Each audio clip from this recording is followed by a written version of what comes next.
মই মাননীয় মুখ্যমন্ত্ৰীৰ ওচৰতো মই কৈছোঁ, কেন্দ্ৰীয় মন্ত্ৰী সৰ্বানন্দ সোণোৱাল ডাঙৰীয়াক আগতো কৈছোঁ, আৰু আমাৰ ৰাজ্যিক সভাপতি দিলীপ শইকীয়া ডাঙৰীয়াৰ আগতো মই কৈছোঁ। তেওঁলোকে কৈছে আপুনি ফিল্ডত কাম কৰক, সময় আহিলে আপোনাৰ আমি নহ'ব বুলি নকওঁ, আপোনাক ফিল্ডত কাম কৰক, ফিল্ডৰ পৰা যেতিয়া ৰিপৰ্ট আহিব তোমাৰ নিশ্চয় হ'ব বুলি তেওঁলোকে কথা দিছে।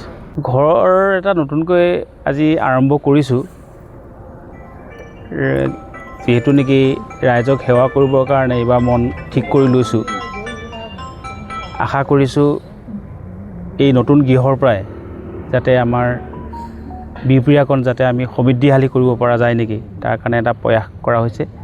সেই উদ্দেশ্য লৈ আজি আমাৰ এই গৃহটি আমাৰ ছাৰ মাধৱদেৱ মহাবিদ্যালয়ৰ মোৰ শিক্ষাগুৰু ঈশ্বৰ শৰ্মা ছাৰক মই নিমন্ত্ৰণ কৰিছিলোঁ। ঈশ্বৰ শৰ্মা ছাৰে আহি আজি মোৰ গৃহটো এই পিঠা কাটি শুভ উন্মোচন কৰিলে। মই ছাৰলৈ প্ৰথমতে মই ধন্যবাদ জনাইছোঁ।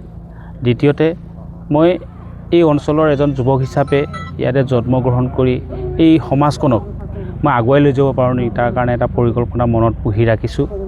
আশা কৰিছোঁ আগন্তুক দিনত মই এই সমষ্টিৰ ৰাইজক মই সেৱা কৰিবৰ কাৰণে সুবিধা পাম বুলি মই আশা কৰিছোঁ। কাৰণ এই অঞ্চলত বহুত মানুহ আহিলে, বহুত মানুহ গ'ল, কিন্তু সমষ্টিও হৈ থাকিলে, সেইকাৰণে মনত দুখ এটাও আছে। সেইকাৰণে মই আশা কৰিছোঁ যে যাতে আগন্তুক দিনত এই সমষ্টিটো আমি এজন সমৃদ্ধিশালী বিহপুৰীয়া আমি গঢ়িব পাৰোঁ নেকি, তাৰ কাৰণে এটা পৰিকল্পনা মনত পুহি ৰাখিছোঁ। সেই উদ্দেশ্য লৈ আজি গৃহটো আমি উন্মোচন কৰা হৈছে আৰু ছাৰক আনি মই আজি দুৱাৰ মুকলি কৰা হৈছে। ছাৰে যে মোক কোৱাৰ লগে লগে ছাৰে মোক সন্মতি দিলে, ছাৰক সঁচাকৈ মই ধন্যবাদ জনাইছোঁ। আৰু আমি বিহপুৰীয়া, আমাৰ বিহপুৰীয়া, সেই উদ্দেশ্য লৈ মই আগবাঢ়ি আছোঁ। মই ভাৰতীয় জনতা পাৰ্টীৰ এজন জ্যেষ্ঠ কাৰ্যকৰ্তা হিচাপে, এজন নিষ্ঠাৱান কাৰ্যকৰ্তা হিচাপে দলৰ কাম কৰি আছোঁ। বিভিন্ন সময়ত দলৰ বিভিন্ন সাংগঠনিক কামত মই দায়িত্বত গ্ৰহণ কৰিছিলোঁ আৰু আশা কৰিছোঁ যাতে মই দলৰ শীৰ্ষ নেতৃত্বক মই জনাইছোঁ, শীৰ্ষ নেতৃত্বৰ ওচৰত কৈছোঁ, স্থানীয় নেতৃত্বৰ ওচৰত কৈছোঁ যে আগন্তুক যি নিৰ্বাচন হ'ব 2026 চনত, সেই নিৰ্বাচনত যাতে মোক প্ৰাৰ্থিত্ব দিবৰ কাৰণে মই মোৰ মনৰ কথাখিনি দলৰ নেতৃত্বক কৈছোঁ। দলে যাতে মোৰ মনৰ কথাটো এইবাৰ গ্ৰহণ কৰিব বুলি মোৰ দৃঢ় বিশ্বাস আছে। কাৰণ মই দলক সেৱা কৰিছোঁ, ৰাইজক সেৱা কৰিছোঁ, যিহেতু নেকি ছাত্ৰ অৱস্থাৰ পৰাই সৰু দেউৰী ছাত্ৰ সন্থাৰ সাধাৰণ সম্পাদকৰ সভাপতিৰ পৰা আৰম্ভ কৰি দলৰ দেউৰী সাহিত্য যিটো পৰিষদ, সেই পৰিষদখন আমি চুক্তি কৰিছিলোঁ। সেনেকৈ ধৰণৰ বিভিন্ন সময়ত বিভিন্ন কাম কৰি আহিছোঁ, সামাজিক কাম কৰি আহিছোঁ।